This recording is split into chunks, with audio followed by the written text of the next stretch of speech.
Welcome to this explainer. Today we are diving into the absolutely monumental legacy of Abraham Lincoln, the 16th President of the United States. We're going to unpack exactly how he managed to navigate the nation's absolute greatest moral, constitutional, and political crisis. The American Civil War, while somehow managing to both preserve the Union and abolish slavery. It's an incredible story. It really all boils down to this one massive question.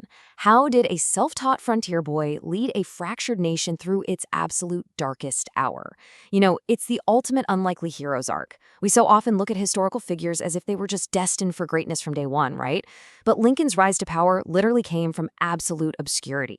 The sheer improbability of his journey, that's what makes his leadership so endlessly fascinating. Section 1. The Frontier Years, From Poverty to the Bar. Okay, let's dive into this. Picture this. It's February 12th, 1809, and he's born in a single-room log cabin in Kentucky. His early life was totally defined by extreme disadvantages. We're talking frontier poverty as his family bounced around Indiana and Illinois. The guy had less than a single year of formal schooling. But despite all that, this is exactly where his self-made triumph kicks off. He was an incredibly avid reader, famously borrowing books and literally reading them by firelight. Through pure, unadulterated determination, he taught himself the law. No law school, just books and grit. And it worked, because he successfully passed the 1836 bar exam and set up shop as a lawyer in Springfield, Illinois. Now, it wasn't just his legal know-how that set him apart. It was the guy's personality. He had this remarkably sharp intellect, combined with just unwavering honesty and a truly captivating storytelling ability. People just wanted to listen to him. These traits didn't just make him a decent lawyer, they totally built his local reputation. It's exactly how he earned that famous nickname, Honest Abe, and it laid the absolute vital groundwork for his political ascent. Section 2. Rise to the Presidency. The Master Politician. So let's talk about his political career. He starts out serving in the Illinois state legislature, which he then follows up with a single term in the U.S. House of Representatives. But the real turning point? The historic 1858 debates. This is what truly put him on the national map. He went head-to-head with Senator Stephen Douglas, and Lincoln just powerfully argued against the expansion of slavery. It was a huge moment. These debates completely catapulted his anti-slavery expansion stance into the national spotlight. It proved to everyone that, hey, this guy can definitely hold his own against the established political giants. Now, what's really interesting about this is the bizarre math of the 1860 election. It highlights just how deeply divided the country had already become. Lincoln was elected the 16th president as the first ever Republican. But get this, he secured the highest office in the land without winning a single Southern state. Zero, not a single one. Section 3, War and Emancipation, Preserving the Union. Because of that incredibly polarizing election, the stakes for his presidency were unimaginably high right out of the gate.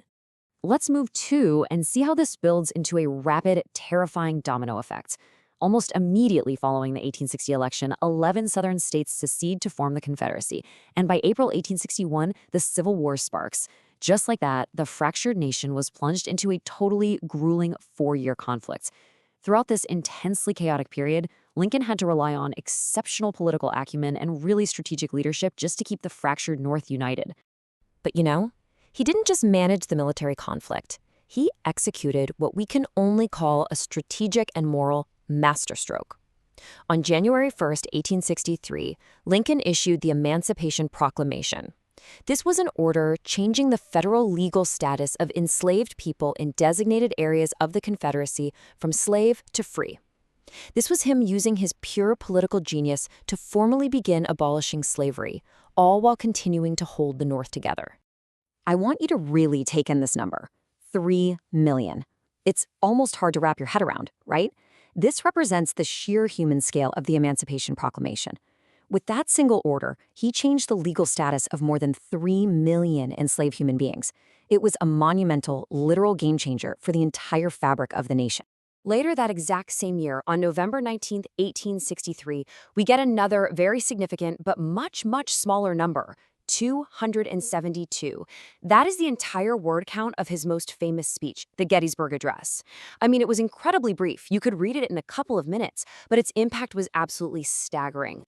And this brilliantly illustrates why those 272 words mattered profoundly. With phrases like a rebirth of freedom dedicated to the proposition that all men are created equal, Lincoln completely redefined the American democratic ideal. He framed the Civil War not just as some mechanical, constitutional fight to save the Union, but as a fundamental fight for human freedom and equality. Section 4. A Tragic Legacy, the Martyr. Now we move to the final chapter. The grueling 4-year conflict finally begins to draw to a close, and Lincoln successfully secures re-election in 1864. Victory was essentially achieved when Confederate General Robert E. Lee surrendered. But then, just days later, Lincoln's life was abruptly and violently ended. He was assassinated by actor and Confederate sympathizer John Wilkes Booth at Ford's Theater in Washington, D.C. He passed away on April 15, 1865.